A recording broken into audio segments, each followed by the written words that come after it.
Nous sommes avec Maître Juan Branco, qu'on ne présente plus.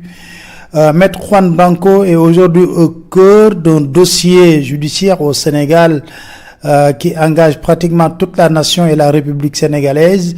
Il s'agit du dossier du leader de PASTEF, M. Ousmane Sonko, et le régime du président Macky Sall. Tout d'abord, Maître, j'aurais bien aimé que vous expliquiez aux Sénégalais pourquoi vous avez décidé de vous engager dans ce dossier. Bonjour et merci de votre invitation. C'est un moment important pour moi parce que c'est la première fois que j'ai l'opportunité de m'adresser au peuple sénégalais depuis mon enlèvement en Mauritanie et mon arrestation puis mon expulsion. Et parce que la situation de M. Sonko, mais également de très nombreux prisonniers politiques est particulièrement lourde et grave, et que le Sénégal se trouve à un tournant de son histoire. C'est donc un moment où il faut à la fois mesurer ces mots et prendre conscience des conséquences qu'ils peuvent avoir. J'ai eu le privilège choisi par Ousmane Sonko pour porter sa parole et tenter de le représenter au mieux, en particulier dans des circonstances comme celle-ci. Est-ce que vous pouvez revenir un peu sur votre voyage au Sénégal? On a beaucoup épilogué sur comment vous êtes entré au Sénégal, après par la suite, vous avez été arrêté, mis sous contrôle judiciaire, finalement expulsé. Est-ce que vous pouvez exactement expliquer aux Sénégalais qu'est-ce qui s'est réellement passé? Ouais, ce qui me semble important d'abord, c'est de rappeler que nous sommes dans une situation où un candidat aux élections, Ousmane Sonko, favori probablement de ces élections, est détenu et placé dans des conditions particulièrement atroces, et que mon arrestation d'un certain nombre d'autres personnes n'avait pour objectif que de l'étouffer, de l'éteindre et de le rendre au silence. Nous sommes des dégâts collatéraux et nous ne sommes visés que parce que nous tentons de défendre cet homme. Ça, c'est un point qui me semble essentiel. Ensuite, rappeler que la lutte d'Ousmane Sonko est avant tout fondée sur un panafricanisme extraordinaire, et que c'est pour ça que je suis venu à lui pour répondre à votre première question.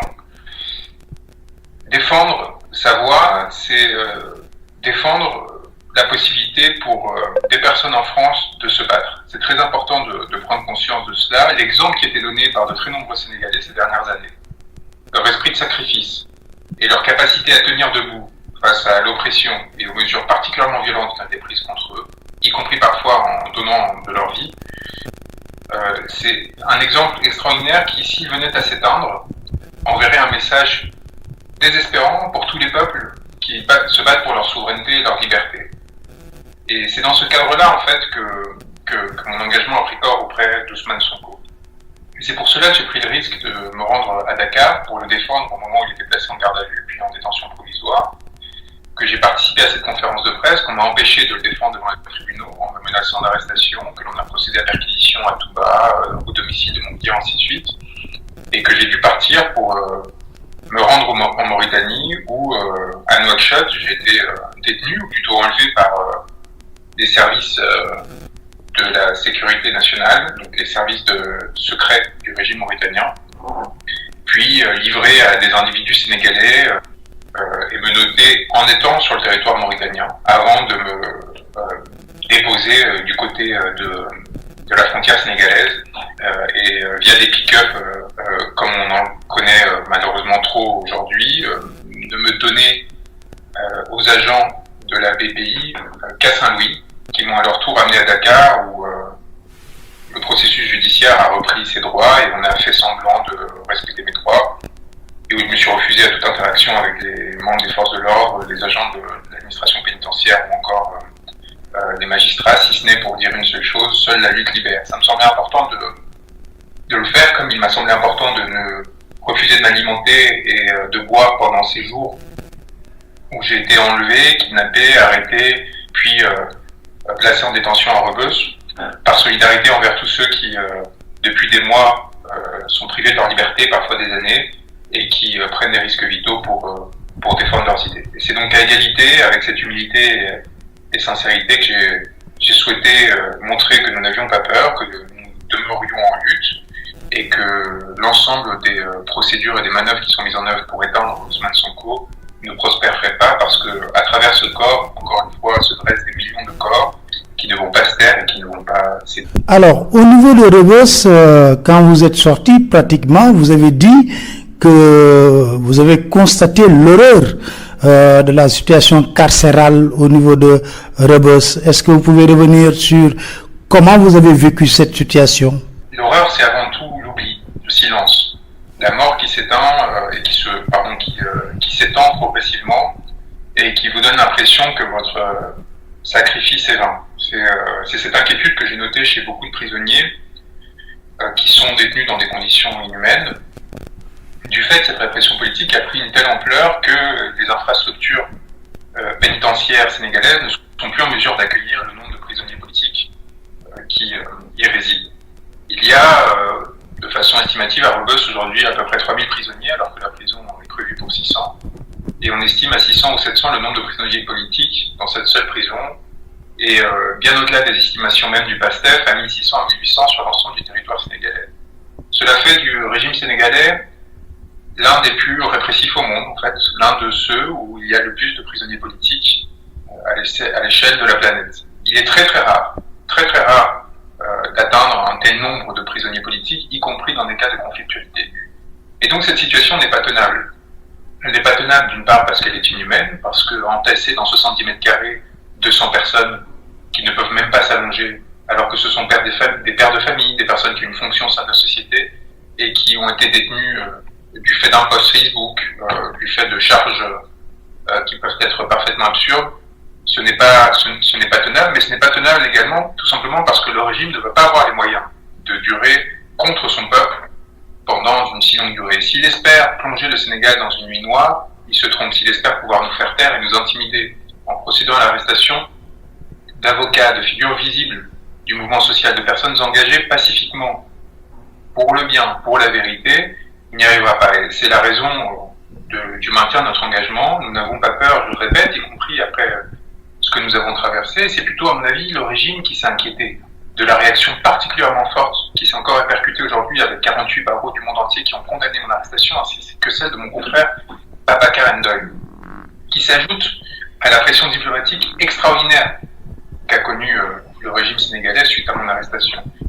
Monsieur Sall, non, quels appels il a reçus. Il a vu quels ministères de chancelleries occidentales se sont mobilisés. Il a vu la pression qui peu à peu montait sur lui suite à ce qui apparaissait comme un dérapage inacceptable.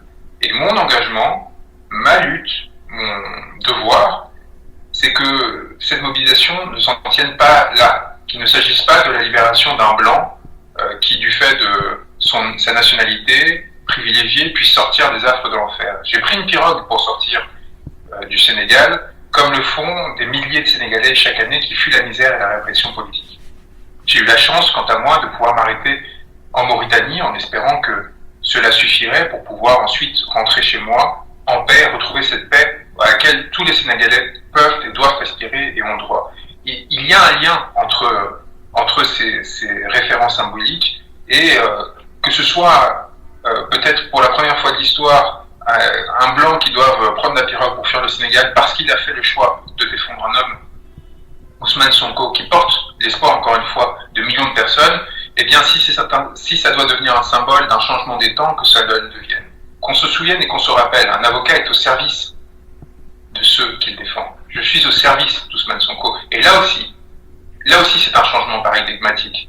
Là aussi, il y a une rupture radicale avec les mythes des sorciers blancs et ainsi de suite. Ce que réussit à faire Ousmane Sonko et ce que, de façon plus générale, réussissent à faire tous les panafricanistes qui se battent pour la souveraineté des peuples, qui se battent contre les bourgeoisies, en l'occurrence celle de Dakar, qui vivent de l'accaparement et du pillage, qui empêchent la redistribution de ressources et l'investissement dans des infrastructures qui permettraient à leur peuple de s'émanciper, qui ne vivent que par le parallélisme avec les élites dirigeantes européennes, qui n'essayent que de les singer, qui n'ont aucune forme de création et de créativité contre ces élites domestiquées. Pour les membres d'un peuple, c'est un engagement qui fait miroir à celui que l'on tient en France, auprès des Gilets jaunes et à travers la planète, auprès des populations qui sont en position de lutte, qui tiennent droit et qui sont dans la dignité. C'est cela qui fait peur à Macky Sall et c'est cela qui fait peur à la France parce qu'il ne faut pas oublier que c'est la France qui est derrière ce qui m'est arrivé.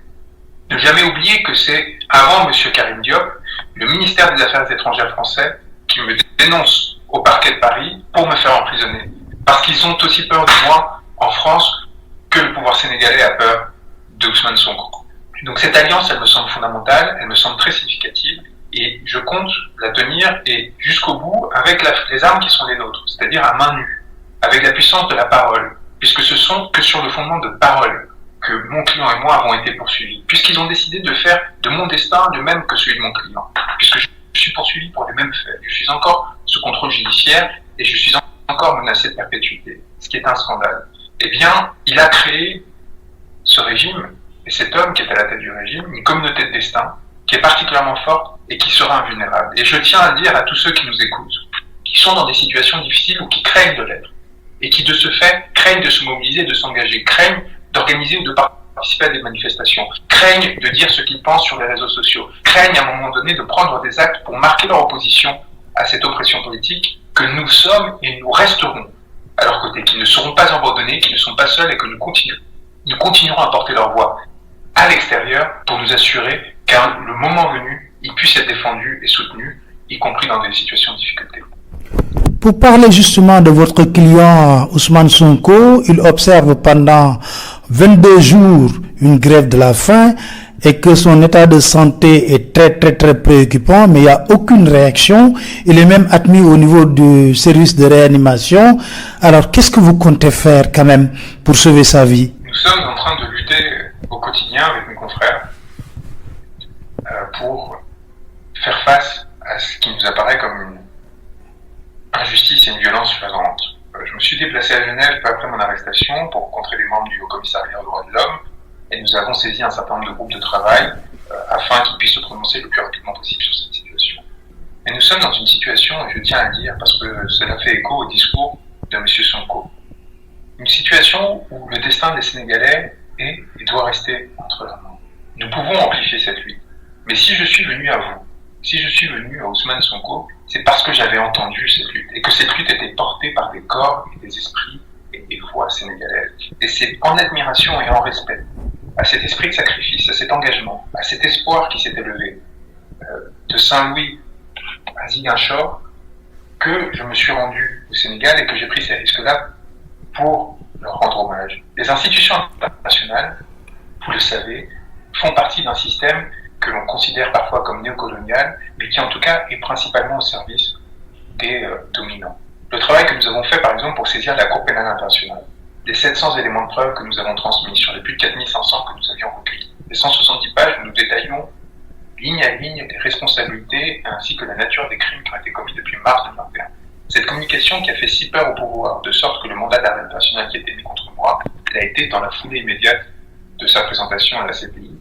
Elle doit servir de base pour que, lorsque la transition démocratique interviendra au Sénégal, le peuple sénégalais lui-même puisse décider ou non de juger les personnes qu'il considérera responsables de l'atteinte à ses principes constitutionnels et démocratiques et de l'atteinte à son droit à l'autodétermination et de l'atteinte au corps citoyens sénégalais qui s'étaient mobilisés. Les institutions internationales sont des instruments pour donner un écho plus grand à cette lutte. Mais le politique, il est fait de corps qui s'engagent sur le territoire. Et c'est pour ça qu'il faut sortir du fétichisme qui consisterait à penser que la solution viendra de l'extérieur. La solution vient des entrailles de ce territoire, des entrailles d'Ousmane Sonko, qu'il refuse de nourrir justement pour marquer sa rupture par rapport au sort qu'il est en train de vivre, pour marquer son refus de l'oubli, et surtout pour rappeler l'ensemble des Sénégalais à s'engager à ses côtés, et pour faire preuve du même esprit de sacrifice que lui-même est en train de montrer. C'est ce message, avant tout celui-ci. Le reste, nous, hommes de droit, en tant qu'avocats, nous ne pouvons que traduire cette volonté populaire. Nous ne pouvons que la codifier en des mots qui permettront à celle-ci d'être entendue et qui permettront à chacun de faire face à cette situation dans le respect de leurs droits fondamentaux. Mais ce n'est que dans le maintien du soutien le plus primordial, le plus charnel à cet homme qui, depuis 2016, se met en danger pour porter une vision alternative de la politique au Sénégal, qui aujourd'hui, il me semble, est le seul candidat qui réussit à prendre cet engagement de faire face à ce système d'exploitation de pillage qui s'est mis en place depuis des années à Dakar, plus largement au Sénégal. Ce n'est que à travers les corps des Sénégalais que son destin pourra être sauvé, et nous ne pourrons servir que de point d'appui à celui-ci. Sinon, car c'est bien ce à quoi on voit, on assiste, il y a deux hypothèses. Soit ils veulent le tuer et s'en débarrasser, et peut-être que le régime a atteint ce point de retour. Peut-être que le régime aujourd'hui considère que, au regard des atrocités qui ont déjà été commises, nous ne sommes plus à celle-ci près.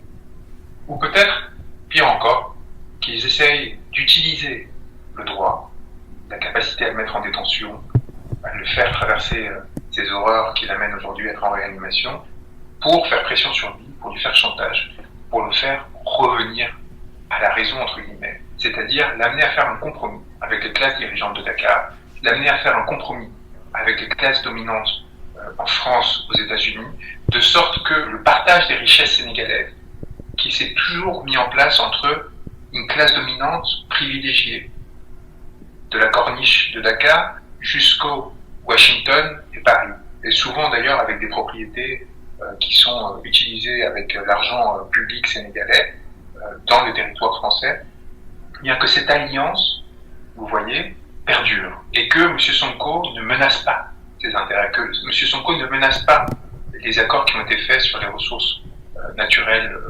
sénégalaises, que M. Sonko ne menace pas les pactes de corruption qui ont été mis en œuvre entre tant de candidats putatifs aux élections de février 2024, qu'il s'assure que le système sera préservé comme il l'est, tandis que les pêcheurs de Saint-Louis continueront à souffrir du chômage, tandis que la jeunesse de Dakar s'enfoncera dans la drogue, tandis que la Casamance continuera à s'enfoncer dans des conflits armés pour essayer de revendiquer son indépendance du fait de l'absence de considération qu'elle reçoit. Ce qu'ils espèrent, c'est qu'il accepte cela et que ce soit seulement à ces conditions-là qu'on lui laisse se présenter. Et si le peuple sénégalais souhaite s'assurer que M. Sonko reste pur, qu'il continue à porter sans équivoque ses seuls intérêts, eh bien, il faut qu'il soit à ses côtés, il faut qu'il extirpe de cette situation par tout moyen, avant qu'il réussisse soit à le faire plier, soit, comme je le crains, parce que je considère M. Sonko comme un homme intègre, qu'il finisse par le faire rompre et s'effondrer.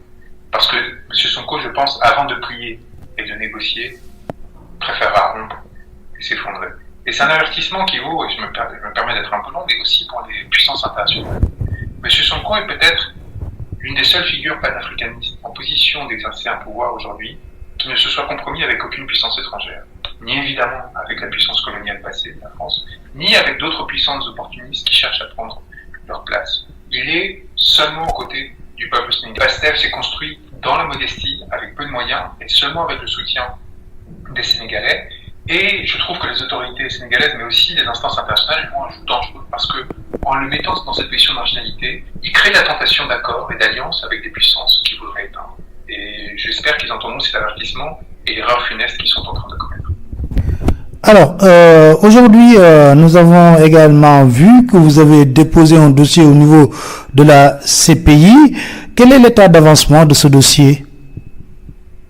Écoutez, le procureur de la Cour pénale internationale a été élu en 2021. Et quelques mois après les 13 premiers morts de mars 2021, s'est rendu à Dakar pour sa première visite auprès d'un chef d'État, auprès de Macky Sall, et a posé en boubou aux côtés de Macky Sall, sans dire un mot sur ces morts. Il s'agit lié au capital qu'a accumulé le Sénégal pendant des décennies auprès des instances internationales et des élites occidentales, qui le considéraient comme le bon élève de la démocratie. Vous voyez, en grande partie parce qu'il y avait une forme de stabilité qui permettait d'assurer la préservation d'un certain nombre d'intérêts et aussi des expatriations confortables. C'est pour ça qu'il y a tant d'organisations internationales qui sont sises à Dakar ou qui ont des bureaux à Dakar. Donc peut-être que s'appuyant sur cette longue histoire qui a fait que le Sénégal a été par exemple le premier pays à ratifier le statut de Rome, Karim Khan, le procureur de la CPI, n'a pas pris conscience du tournant qu'était en train de prendre le Sénégal.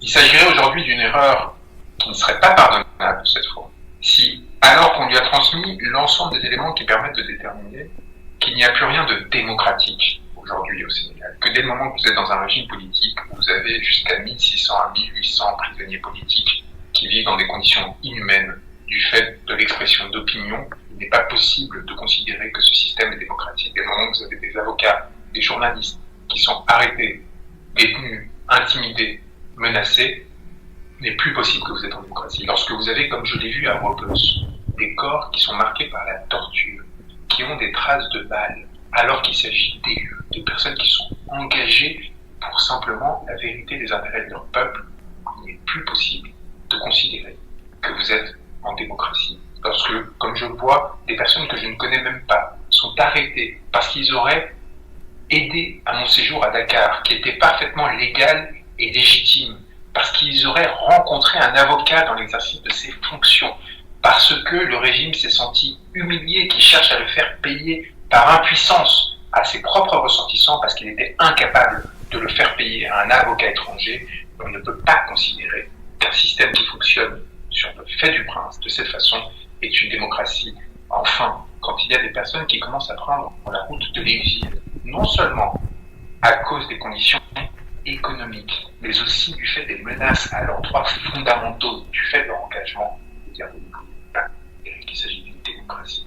Et dans ces circonstances-là, alors que nous avons établi l'existence de crimes contre l'humanité commis dans le cadre d'une attaque généralisée et systématique contre une population civile, il serait une faute impardonnable pour la Cour pénale internationale, qui a déjà fait montre par le passé d'une complaisance particulière envers le système international en ce qu'il a de plus discriminant à l'encontre des peuples africains, qui a montré une complaisance particulière envers des régimes qui sont pour le moins peu amis des droits humains. Eh bien, si elle continue sur ce chemin avec le Sénégal aujourd'hui, si en somme elle trahissait et elle plantait un couteau dans le dos du peuple sénégalais, eh bien, une faute morale fondamentale serait commise. Nous avons fait notre travail, nous avons recensé de façon détaillée, nous avons rendu public des informations qui permettaient de démontrer l'existence de ces crimes contre l'humanité, qui ont tant gêné qu'elles ont amené non seulement à l'édition de ce mandat international par les autorités sénégalaises, mais à une dénonciation du Quai d'Orsay, parce que nous révélions la vérité d'information, c'est-à-dire l'implication d'agents français dans la répression de ces manifestations. Ces éléments, et en particulier celui-là, l'identité du coopérant technique auprès du ministre de l'Intérieur, Antoine Félix Diome, français, avait été au préalable révélé par un militant et journaliste, Hannibal Jim, qui est aujourd'hui au seuil de la mort, que j'ai rencontré à Rebeuss, qui a le mérite d'avoir trouvé cette information, dont il a été confirmé qu'elle était vraie par le Quai d'Orsay, puisque le Quai d'Orsay m'a dénoncé parce qu'il considérait qu'en révélant cette information à nouveau, je mettais en danger la vie de ce coopérant technique. Ce signalement d'ailleurs a fait l'objet d'un classement sans suite par le parquet de Paris.